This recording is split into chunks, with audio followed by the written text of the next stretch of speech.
Peradaban dalam Islam merangkumi 3 aspek yang utama, iaitu yang pertama, akidah, yang kedua, syariah, yang ketiga, akhlak.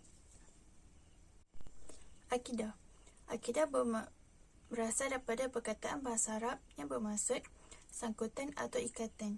Dalam istilah pula, kepercayaan atau keimanan yang teguh kepada Allah Subhanahu Wa Taala.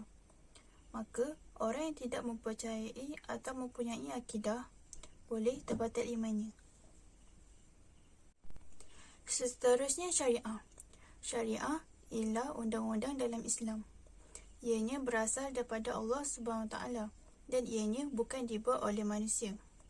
Sumber utama undang-undang syariah ialah Al-Quran dan juga hadis yang sahih. Seterusnya, akhlak. Akhlak lebih kepada perilaku, tabiat atau perangai seseorang itu. Oleh yang demikian, segala tindak tanduk seseorang itu dapat dilihat daripada perangai atau perilakunya. Maka dengan ini, peradaban dalam Islam mempunyai perbahasan yang sangat luas. Tajuk kami kali ini lebih kepada keislaman, iaitu merujuk kepada aspek-aspek sebentar tadi, iaitu akidah, syariah dan juga akhlak. Kepentingan akidah yang pertama sebagai benteng perlindungan diri daripada melakukan perkara yang membatalkan akidah. Terdapat banyak perkara yang dapat membatalkan akidah, iaitu dengan contoh melakukan perkara yang syirik dan menyembah yang lain selain daripada Allah. Ini juga dapat melahirkan sifat mempersendakan agama seperti bangga membuat dosa. Akidah dapat dibersihkan dengan cara membersihkan hati dengan meninggalkan segala dosa dan perkara yang dilarangnya, serta melakukan segala perintahnya. Kepentingan yang kedua iaitu membina keimanan dan ketakwaan dalam diri seseorang Muslim. Ia juga merupakan ketetapan hati serta keyakinan mempercayai wujudnya Allah SWT dan Rasul dengan hati yang terbuka. Takwa merupakan perkara yang penting dalam diri seseorang Muslim kerana iman itu tidak berpakaian dan takwa itu ialah pakaiannya. Justru itu, mereka yang mempunyai takwa yang tinggi dapat mencapai nafsu mutmainnah, iaitu merasai ketenangan. Yang ketiga, sebagai kunci utama ke arah kejayaan, kesejahteraan dan peradaban. Ini juga dipercayai dapat melahirkan umat yang tunduk dan patuh kepada Allah dan Rasulnya. Diyakini setiap manusia ingin merasai kejayaan. Hal ini kerana kejayaan merupakan sesuatu yang manis dalam kehidupan manusia. Pendekatan yang baik untuk berjaya bagi seseorang Muslim ialah dengan menurut acuan agama. Selain itu, kejayaan utama bagi seorang Muslim bukan terletak pada darjat kekayaannya, tetapi apabila ia mampu melakukan ibadat dengan bersungguh-sungguh tanpa meninggalkannya. Contohnya, melakukan ibadat dengan sempurna tanpa menempikan hal-hal agama. Hikmah dapat dibahagikan kepada 3 kumpulan, iaitu hikmah kepada individu, masyarakat dan juga negara.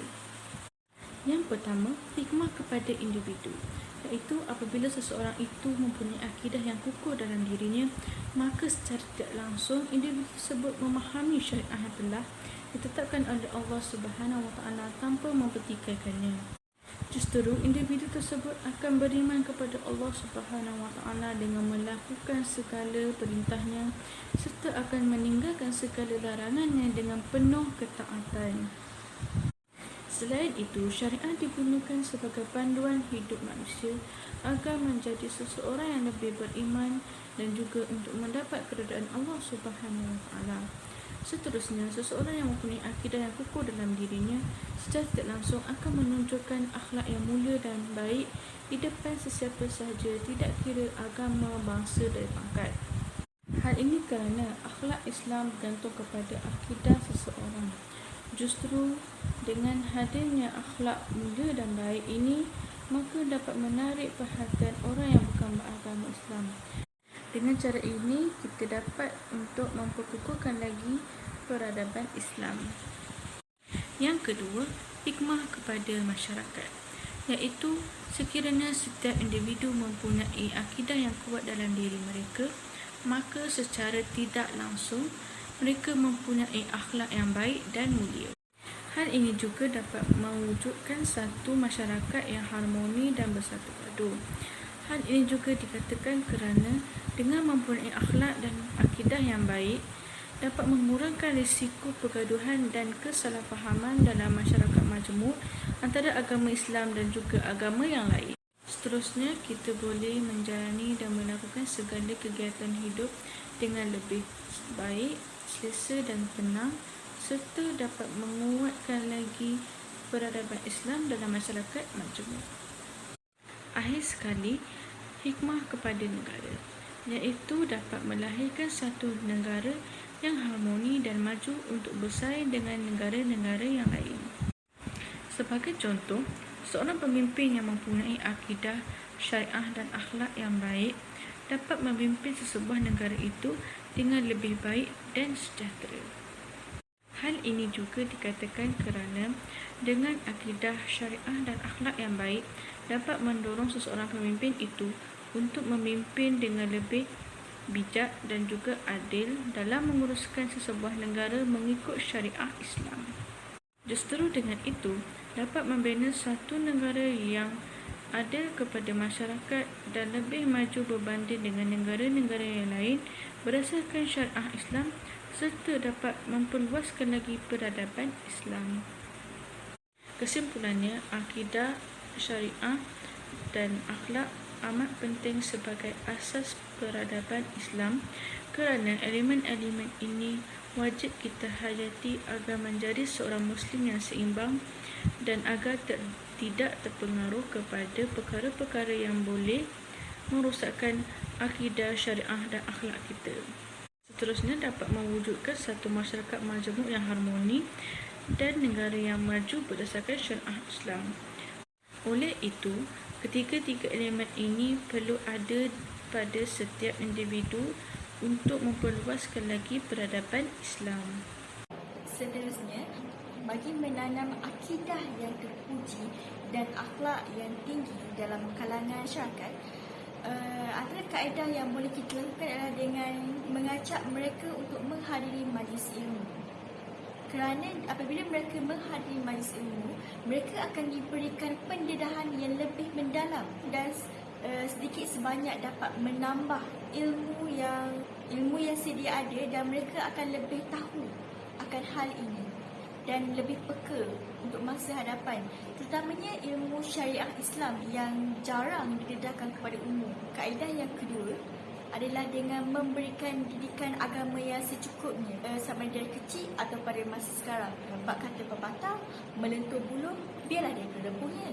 Apabila mereka mempunyai didikan agama yang cukup, ia akan membentuk pribadi individu itu untuk menjadi insan yang berguna. Kita harusnya menitik beratkan akan akidah dan akhlak, terutama dalam kalangan remaja pada masa sekarang, untuk mereka bersedia agar mereka menjadi pemuda-pemudi yang dapat memimpin negara dengan baik pada masa akan datang. Tambah pula jika mereka mempunyai ilmu yang cukup luas dari segi dunia atau akhirat, maka itu adalah bonus bagi mereka. Seterusnya, kita pergi pula kepada akibat. Dapat 3 akibat, iaitu dari segi individu, masyarakat dan negara. Jadi apakah ketiga-tiga akibat itu? Okey, yang pertama adalah akibat dari segi individu. Mana pegangan agama akan mudah goyah. Kerana seperti yang kita tahu, akidah ini merupakan tunjang bagi kehidupan kita, dan kita tidak berkeyakinan terhadap Allah kerana tahap keyakinan kita rendah, menjadi rendah. Dia macam akan timbulnya gaya hidup yang negatif, di mana contohnya macam kita akan rasa hati, kecewa, tak bersyukur dengan apa yang diberi. Maksud dari segi akhlak, tidak tunjukkan akhlak yang baik, kemungkinan kita akan dibenci oleh masyarakat. Dan yang terakhir dari segi syariah. Apabila kita tidak tahu akan syariah Islam, akan undang-undang Islam yang sepatutnya, kita akan terjerumus dengan perbuatan yang salah. Yang kedua adalah dari segi masyarakat, di mana akan lahirnya masyarakat yang tidak harmoni. Kerana seperti yang kita tahu, pada masa sekarang terdapat banyak ajaran sesat yang timbul dan menimbulkan kesalahfahaman, perbezaan pendapat. Jadi kita mesti menekankan ajaran yang betul. Dan dalam konteks negara pula, seperti yang kita lihat sekarang, kadar jenayah makin meningkat saban hari. Jadi bagi mengekang masalah itu berlaku, kita mestilah memasukkan unsur-unsur syariah Islam dalam perlembagaan agar rakyat akan lebih patuh dari segi rohani dan jasmani.